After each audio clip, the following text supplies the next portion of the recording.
Good morning sir. Mumbai ഭീകരാക്രമണത്തിൽ അധോലോക നേതാവ് ദാവൂദ് ഇബ്രാഹിമിന് പങ്കുണ്ടെന്നാണ് ഇപ്പോൾ പറയുന്നത്. അപ്പോൾ ഇദ്ദേഹത്തിനെ ദുബായിൽ കണ്ടു എന്ന് പറയുന്നുണ്ട്. ഇതിലെന്തെങ്കിലും വാസ്തവമുണ്ടോ സാർ? സാറിന് എന്താണ് ഇതേപ്പറ്റി പറയാനുള്ളത്? ഇപ്പം ദാവൂദ് ഇബ്രാഹിമിന് മുംബൈ ഭീകരാക്രമണത്തിനകത്ത് പങ്കുണ്ട് എന്ന് NIA അന്വേഷിക്കുന്നു എന്നാണ് വിവരങ്ങൾ വന്നുകൊണ്ടിരിക്കുന്നത്. അതിന് വളരെ വലിയ സാധ്യത ഉണ്ട്. കാരണം മുംബൈ ഭീകരാക്രമണ കേസിനകത്ത് ഇതിനു മുമ്പ് അവിടെ ഒരു വലിയ ഭീകര ആക്രമണം പോലെ അല്ലെങ്കിൽ സ്ഫോടനം നടന്നിട്ടുള്ളത് ദാവൂദിന്റെ കെയർ ഓഫിലാണ് 1993-ൽ.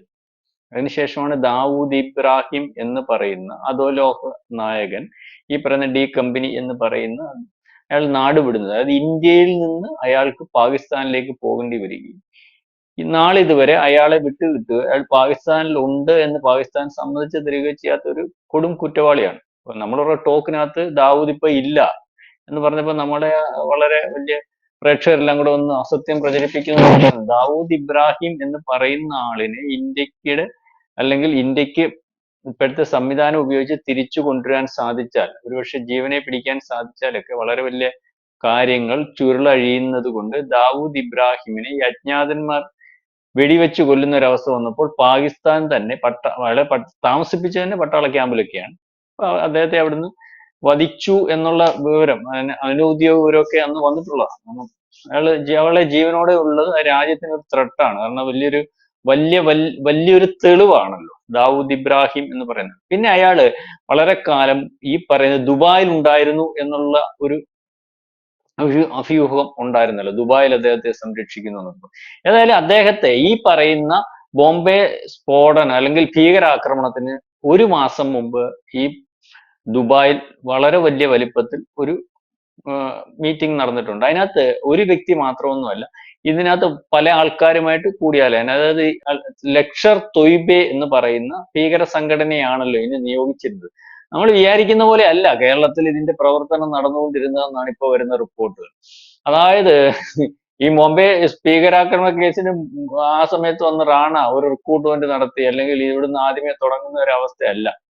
1999-ലാന്ന് തോന്നുന്നു EK നായനാരെ കൊല്ലാൻ തീരുമാനിക്കുന്ന തടിയൻടവറ നസീറും അദ്ദേഹത്തിന്റെ കൂടെയുള്ള കൂട്ടാളിയും. തടിയൻടവറ നസീറിന് മാത്രമേ നമുക്ക് കിട്ടുകയുള്ളൂ, ബാക്കി ഒരാൾ പോലും. അപ്പൊ അന്ന് തൊട്ടേ ഇവിടുത്തെ ഈ നെറ്റ്വർക്ക് ഇന്ത്യയിൽ പലയിടത്തും ഉള്ളതിനെക്കാട്ടി വലിയ വലിപ്പത്തിൽ കേരളത്തിലുണ്ട്. കേരളത്തിൽ ഇരുന്ന് ഇതെല്ലാം നിയന്ത്രിക്കുന്ന ഒരവസ്ഥയുണ്ട്. ഇതിനെല്ലാം സഹായമാകുന്ന രീതിയിലേക്കുള്ള ഭരണ സംവിധാനങ്ങളായിരുന്നു കേരളത്തിൽ നടന്നുകൊണ്ടിരുന്നത് എന്നാണ് ഇപ്പം വെളിച്ചത്ത് വരാൻ പോകുന്ന കാര്യങ്ങൾ. അതായത് ഇവിടെ എത്ര വലിപ്പത്തിൽ, ഇപ്പൊ കാശ്മീരിൽ നമ്മൾ പലവട്ടം പറഞ്ഞതാണ്, കാശ്മീരിനെക്കാട്ടിൽ ഇവിടുത്തെ ആഭ്യന്തര വകുപ്പിന്റെയും രഹസ്യാന്വേഷണ വകുപ്പിന്റെയും ഒക്കെ വളരെ പുറകോട്ടുള്ള അല്ലെങ്കിൽ സൂക്ഷിക്കണം, അല്ലെങ്കിൽ ഇന്ന സംസ്ഥാനങ്ങളാണ് ഏറ്റവും കൂടുതൽ തീവ്രവാദികളുടെ ത്രെട്ടിലുള്ളത് എന്ന് പറയുമ്പോൾ ആദ്യം കാശ്മീരായിരുന്നു, പിന്നെ കേരളം. ഇത് മറച്ചു പിടിച്ചിട്ട് മതേതര കേരളം എന്നാണ് ഇവിടെ പറയുന്നത്. മതേതര കേരളം അല്ല. അപ്പം പറഞ്ഞു വന്നത്, ബോംബെയിൽ ഒരു മാസം മുമ്പ് നടന്നതിനകത്ത് ഈ ദക്ഷിണേന്ത്യൻ കമാൻഡോസ് ആയിട്ടുള്ള ഒരു വാലി, ഈ പറയുന്ന അറിയപ്പെടുന്ന ആള് വാലി, നമ്മുടെ വാലി, പിന്നെ ഒരു ഭാഷ, ഇവർ രണ്ടുപേരുമാണ് ഇത് നിയന്ത്രിച്ചിരുന്നതെന്നാണ് അറിയാൻ സാധിക്കുന്നത്.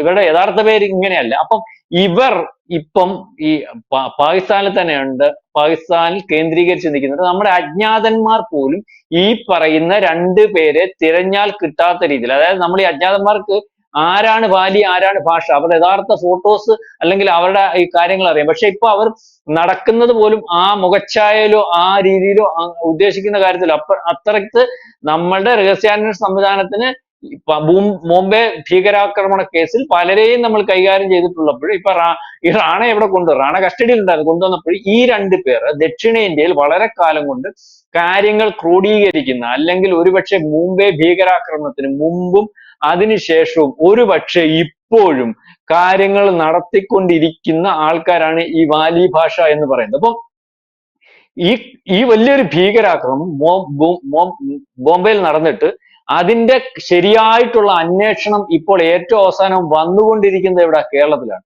കേരളത്തിൽ നിന്നാണ് ഇത് മൊത്തം, അല്ലെ കേരളം കേന്ദ്രീകരിക്കുന്നത്. ഇപ്പൊ തന്നെ അവിടെ കസ്റ്റഡിയിലുള്ള ദുബായ് കേന്ദ്രീകരിച്ച് പ്രവർത്തിച്ച പ്രവാസിയാണെന്നാണ് അറിയാൻ സാധിക്കുന്നത്. മാപ്പുസാക്ഷി ആക്കി എന്ന് പറയുന്ന ഒരാൾ കസ്റ്റഡിയിലുണ്ടല്ലോ, കൂടെ വെച്ച് ചോദ്യം ചെയ്യാൻ ഉദ്ദേശിക്കുന്ന ആൾ, അയാൾ കേരളീയനാണ്. അതായത് അയാൾ ബോംബെ കേന്ദ്രീകരിച്ചുള്ള പ്രവാസിയാണ്.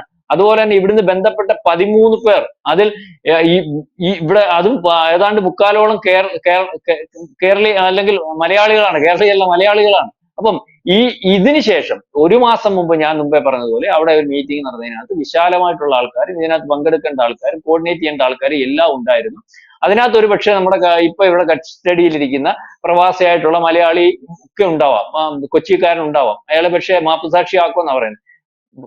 അല്ലാതെ ഇവർക്ക് കിട്ടിയേക്കുന്ന റിപ്പോർട്ട് എന്ന് പറഞ്ഞാൽ അതിനുശേഷം ദാവൂദുമായിട്ട് പേഴ്സണലി ബന്ധപ്പെട്ടിരുന്നു റാണ. അത് ഹെഡ്ലി പറഞ്ഞിട്ടാണ് ബന്ധപ്പെട്ടിരുന്നത് എന്നാണ് അറിയാൻ സാധിക്കുന്നത്. അവിടെ നടക്കുന്ന കാര്യങ്ങൾ ഇപ്പോഴും ഓപ്പറേറ്റ് ചെയ്യാൻ, അതായത് ബോംബെയിൽ നടക്കുന്ന ഏതെങ്കിലും ഒരു കാര്യം നടത്തണമെങ്കിൽ, അതായത് ഭീകരാക്രമണങ്ങൾ ഉൾപ്പെടെയുള്ള കാര്യങ്ങൾ നടത്താൻ ഏറ്റവും വേണ്ടപ്പെട്ട ആൾ ഒരു പക്ഷേ അവിടെ ഇല്ലെങ്കിൽ തന്നെ ദാവൂദ് ഇബ്രാഹിമാണ്.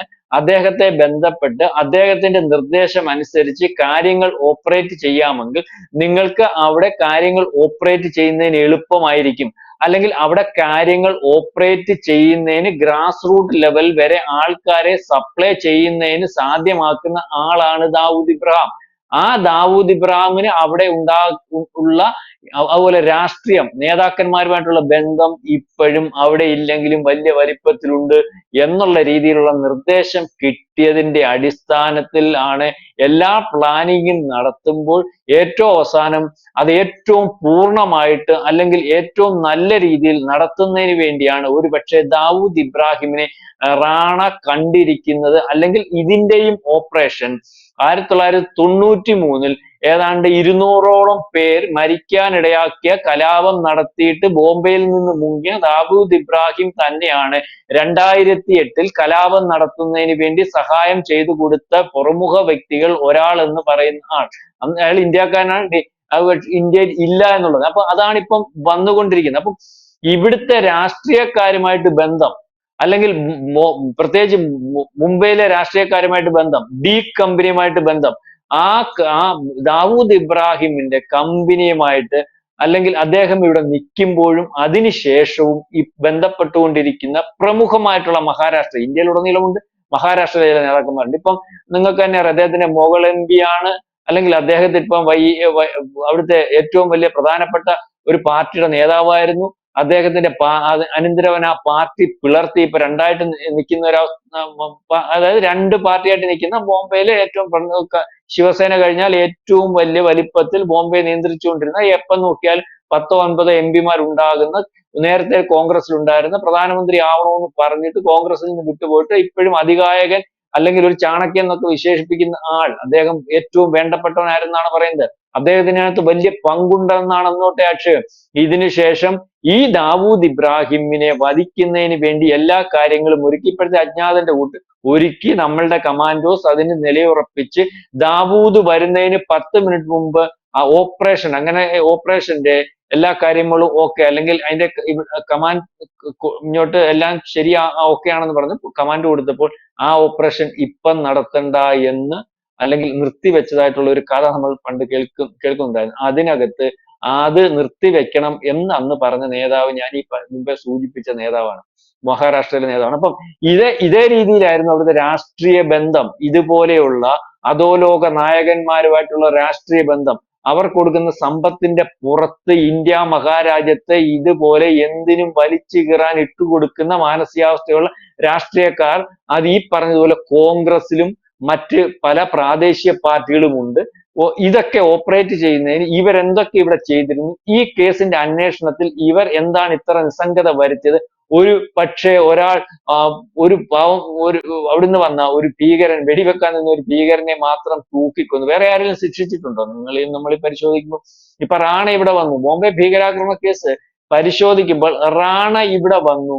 അതിനു മുമ്പ് ഇവിടെ അതിന്റെ കെയർ ഓഫിൽ തൂക്കിൽ കൊന്നിട്ടുള്ളത് വെറും ഒരു കസബിനെ മാത്രമാണ്. അപ്പം അതിനുശേഷം ഈ കേസ് ഇവിടെ ആരും അറിയാതെ ഒരാൾ ഇവിടെ വന്ന് ഓഫീസ് തുടങ്ങി, ഇവിടെ വിശാലമായ റിക്രൂട്ട്മെന്റ് നടത്തി ഒക്കെ പോകുന്ന രീതിയിലേക്ക് അങ്ങ് വിശ്വസിച്ചോണം, അല്ലെങ്കിൽ അങ്ങനെ ആവണം എന്ന് വിചാരിച്ചിരിക്കുന്നിടത്താണ് നിർബന്ധമായും റാണയെ ഇവിടെ കൊണ്ടുവന്നത്, അല്ലെങ്കിൽ അയാളെ ഇവിടെ കൊണ്ടുവന്ന് ചോദ്യം ചെയ്യുന്നത്. കാരണം ഇപ്പോഴും ഇതിന്റെ വേരുകൾ ഇവിടെ ഉണ്ട്, സ്ലീപ്പർ സെല്ലുകൾ ഇവിടെ ഉണ്ട്. ഒരുപക്ഷെ നമ്മൾ അറിയാതെ വളരെ കൃത്യമായിട്ട് പ്രവർത്തിക്കുന്നുണ്ടാവാം. ഈ പ്രവർത്തിക്കുന്ന ആളുകൾ നമ്മൾ ആരും ഉദ്ദേശിക്കാത്തവരും ആർക്കും സംശയം തോന്നാത്തവരും ഒരു പക്ഷേ വളരെ വലിയ പദവികൾ ഇരിക്കുന്നവർ, അത് ഉദ്യോഗസ്ഥന്മാരുടെ മുഖത്തിലായാലും രാഷ്ട്രീയക്കാരുടെ മുഖത്തിലായാലും ഇന്ത്യയെ ഏത് സമയവും ഒറ്റുകൊടുക്കാൻ അല്ലെങ്കിൽ അതിന് ഏറ്റവും പ്രാപ്തമായിട്ടിരിക്കുന്ന ഏറ്റവും എളുപ്പത്തിൽ നടത്താൻ സാധിക്കുന്ന ആൾക്കാരൊക്കെ ഇതിന്റെ പുറകിൽ ഉണ്ടോ എന്ന് സംശയിക്കേണ്ട രീതിയിലേക്ക് കാര്യങ്ങളുണ്ട്. കാരണം അതുകൊണ്ട് മാത്രമല്ല, ഇതിന്റെ എല്ലാം ഒരു ഹബ്ബ് കേരളമാണ്. കേരളം സുരക്ഷിതമാണ്. അല്ല, ഇതിന്റെ ശൃംഖല വളരെ കാലം മുമ്പേ ഇവിടെ ഉണ്ട്. ഇപ്പോഴാണ് ഒരു പരിധിവരെയെങ്കിലും അതിന് തോന്നിപ്പിക്കുന്ന രീതിയിൽ പല രീതിയിലുള്ള പ്രകടനങ്ങളും അല്ലെങ്കിൽ വർത്തമാനങ്ങളും ഒക്കെ ഇവിടെ നിന്നുണ്ടാവുന്നത്. നമുക്കറിയാമല്ലോ, IS-ൽ പല സിറിയ ഉൾപ്പെടെ രാജ്യങ്ങളിൽ മരിച്ച കേരളീയർ, അല്ലെങ്കിൽ കാശ്മീരിൽ നമ്മളാരും ഉദ്ദേശിക്കാതെ മരിച്ച 4 പേർ ഓർമ്മയുണ്ടാവുമല്ലോ. ഈ പറയുന്ന 2008 സ്ഫോടനത്തിന് 1 മാസം മുമ്പാണ് 4 പേർ പാകിസ്ഥാനിലേക്ക് നുഴഞ്ഞു കയറുന്ന അല്ലെങ്കിൽ ശ്രമിച്ചപ്പോൾ നമ്മുടെ പട്ടാൾക്കാർ വെടിവെച്ചിട്ട് പരിശോധിച്ചപ്പോൾ അത് 4 മലപ്പുറംകാരായിരിക്കും, മലയാളികളായിരിക്കും. അതായത് കാശ്മീരിൽ നിന്നും ഇന്ത്യയിലെ ഇത്രയും വലിപ്പമുള്ള സംസ്ഥാനത്ത് വേറെ ഒരു സംസ്ഥാനത്ത് നിന്നും അവിടെ കാശ്മീരിൽ നിന്ന് അല്ലെങ്കിൽ ഭീകരപ്രവർത്തനത്തിനൊക്കെ ബന്ധപ്പെട്ട് വേറെ ഒരു സംസ്ഥാനത്ത് നിന്ന് ഇന്ത്യൻ പട്ടാളം വെടിവെച്ച് കൊല്ലുന്നത് ആദ്യമായിട്ട് കേരളത്തിൽ നിന്നാണ്. അപ്പം ആ രീതിയിൽ ഇപ്പൊ വലിയൊരു ശൃംഖലയാണ്. അപ്പം ഇതിന്റെ ഒരു അന്വേഷണം, ഇതിന്റെ പിറകിലുള്ള ആൾക്കാർ ദാവൂദ് ഇബ്രാഹിം പ്രവർത്തിച്ചിട്ടുണ്ടോ അല്ലെങ്കിൽ അതിനകത്ത് ബന്ധപ്പെട്ടിട്ടുണ്ടോ വളരെ വലിയ സാധ്യതയുണ്ട്. ഇപ്പൊ ദാവൂദിയുമായിട്ട് ഇദ്ദേഹം കൂടിക്കാഴ്ച നടത്തിയിട്ടുണ്ട് എന്ന് എന്നേക്ക് ബോധ്യപ്പെടുന്ന തെളിവുകൾ ലഭിച്ചിട്ടുണ്ടെന്നാണ് അറിയാൻ സാധിക്കുന്നത്. കൂടാതെ വീണ്ടും 1 മാസം മുമ്പ് അല്ലെങ്കിൽ മറ്റു 2 വട്ടം ഈ പറയുന്ന ദുബായിൽ കൂടിക്കാഴ്ച ഉണ്ടായിട്ടുണ്ട് എന്നാണ് ഇപ്പം കിട്ടുന്ന വിവരം.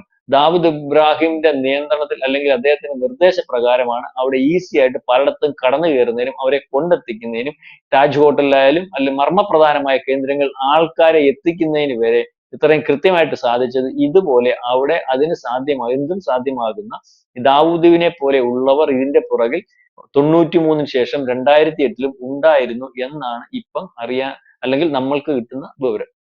കൂടുതൽ വാർത്തകളും വിശേഷങ്ങളും നിങ്ങളിലേക്ക് എത്താൻ ABC മലയാളം സബ്സ്ക്രൈബ് ചെയ്യുക, ബെൽ ബട്ടണും അമർത്തുക.